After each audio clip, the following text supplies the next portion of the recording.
this really how we want to be able to spend Americans' taxpayer dollars? We've set up a top 10 list that we listed out of some of the things that we just say, okay, of the 50 different examples, and we don't try to go into every single spending area, but we lay out in the guide for federal fund bills 50 different examples and just try to ask the question, is this the best way to be able to spend America's dollars? And again, we've all got different perspectives and different ideas on it. I'm just asking a question. For instance, last year the State Department did a grant to Ecuador to host 12 drag shows in Ecuador with American tax dollars. Now, may have different opinions in this room on drag shows.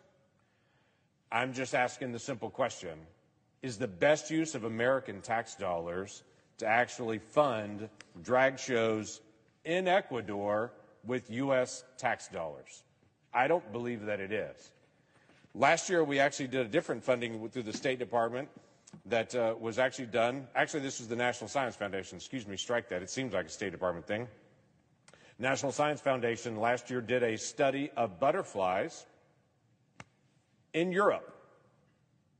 So we funded with American taxpayer dollars a butterfly study in Germany where we paid a Swedish scientist to study butterflies in Germany. I'm not real sure why American tax dollars, that was the best use of that, but that was one of the grants that was done last year. Last year there was also a NEA grant that was done to set up a display in Brooklyn for the Sgt. Pepper's Lonely Hearts Club Band, which, by the way, is not even an American band, and I'm not sure why we had to pay federal tax dollars to be able to do that. My simple question is always, why are tax dollars being taken out of Oklahoma to be able to do that? Always popular. We had an almost, $350,000 grant to study smart toilets. Was one of the grants that we actually paid for with our federal tax dollars last year. We also had a grant that was done studying colonial Mexican soundscapes.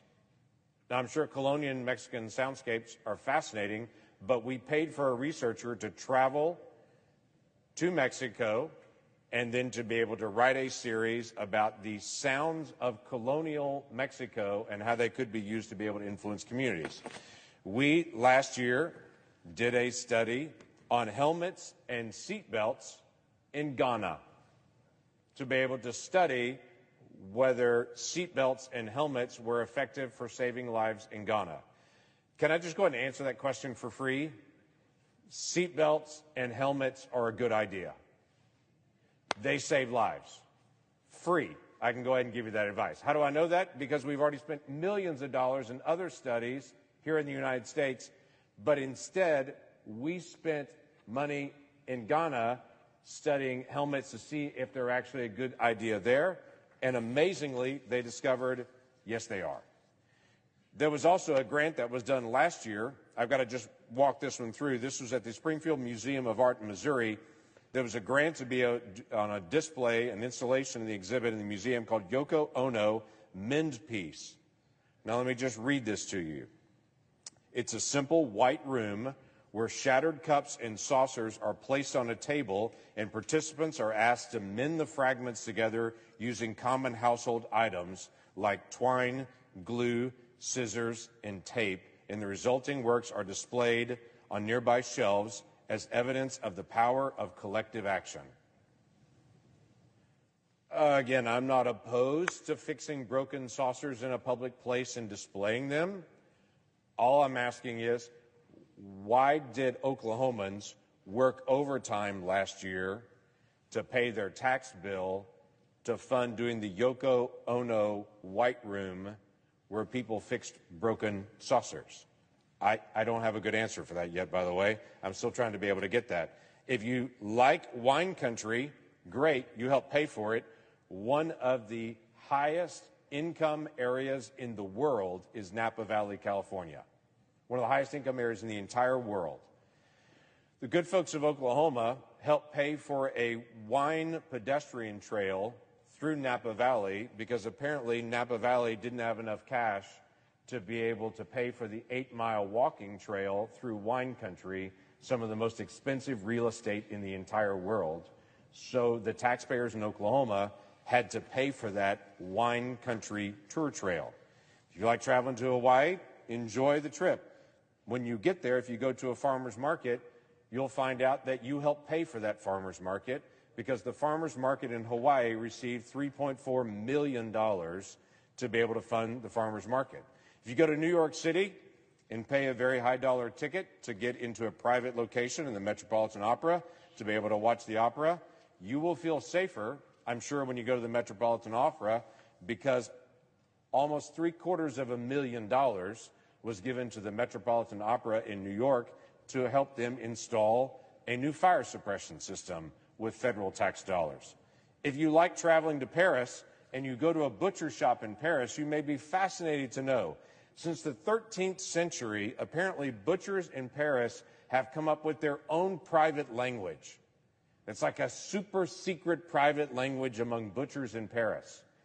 Fascinating for the French to study, but unfortunately, the American taxpayers paid for a study of French butchers' private language for fear that it is diminishing and fading away. So the American tax dollars paid for this study in France to study the secret language of butchers in Paris. Can't tell you why. You may know the story of let me see if I can pull this out, the parable of the sower. It's a very famous biblical story, the parable of the sower. Well, this particular version of the parable of the sower was actually a little bit different.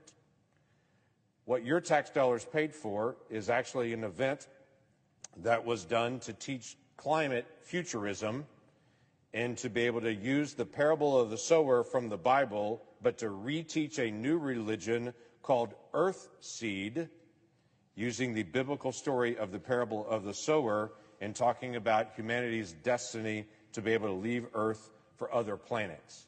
It wasn't the writing of the book. It was a conference for teachers to make sure teachers know how to be able to teach this new version of the parable of the sower and about the religion of earth seed to their kids. That was done with your tax dollars. Not leaving Ghana alone, there was also a study done in Ghana last year. Not only did we do one on seatbelt studies and helmet studies in Ghana, we also did an interview project that was almost $200,000 in Ghana to interview taxi cab drivers and truck drivers to ask them about how difficult driving has become with climate change. If it's harder to drive now in Ghana based on climate change, your tax dollars paid for that. And if you don't like that I'm discussing anything on climate change, and you may disagree with that, well, perfect, because there was also a fund that was done with your tax dollars in the National Science Foundation to study how to influence people that disagree on the issue of climate change, with a study that was done for $400,000, well, the study on pluralistic ignorance gaps in climate change, and to be able to determine how to speak to people, as the study says, who are ignorant on climate change, and to be able to re-educate them on that. So if you disagree on this issue, we're also studying how to be able to re-educate you on this issue. Last year, we also spent $991 million on soft-sided facilities, those are called tents, along our border in Mexico. Now, best estimates on this, there's about 2 million people illegally crossed the border last year. So if you run the numbers on it, we spent somewhere around $500 a person on the tent facility they were processed through just to travel across the border. Listen, we've got differences of opinion on lots of issues. I'm respectful of that. I understand that people of Oklahoma don't think like people in other areas of the country. I also understand not everybody in Oklahoma thinks the same way, and I'm respectful of that. But I've yet to find anyone that wants their tax dollars wasted. People literally work overtime to be able to feed their families. They're working 2 and 3 jobs. And in April, when they pay their taxes, they want to know it went to roads and infrastructure and national security. And what we reveal in Federal Fumbles is, yeah, some of that was done, but also some of it was done because we lacked oversight.